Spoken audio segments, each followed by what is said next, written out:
So we're ordering in KFC machine dito sa Milan, Italy. This one. Ito, junior lang. Kasi mura lang siya. Without mayonnaise. No. Natural. Nakakauho yung sparkling water. Oh, may mga price pati mga sauce lang. 0.30 euro. Additional. Gusto niya mag-add ka pa. Confirm order.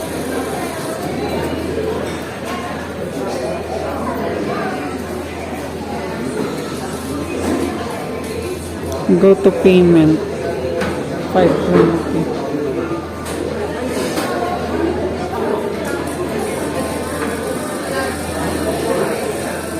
At counter.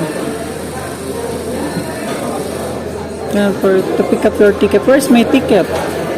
Ayun. Okay.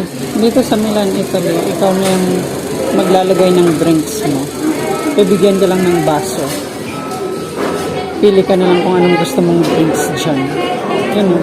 Ano yung in-order ko guys? Water lang. Mura lang eh. At ata pinakamura. 5 euro and 2 cents. Sunday. Tsaka, ang cute ng box. Alam mo yung parang pambata. Ang bata nga ata to. Hala! Ito yung pinakamaliit na burger na nakita ko. Grabe. Maliit pa sa Pinas. Tapos yung price is yan. Okay. Walang ketchup. Magbabayad ka pa pag mag-ketchup ka. Kasi kanina, di ba, pagtingin natin ng sauce niya, may price, mayonnaise, ketchup. Wala. So, kamain mo. Maumay ka sa french fries ng walang ketchup. So, yun lang. Napakaliit na. Nung burger. Parang gusto ko magsisi. Gusto ko yung malaki na lang pala sana makakabusog ka.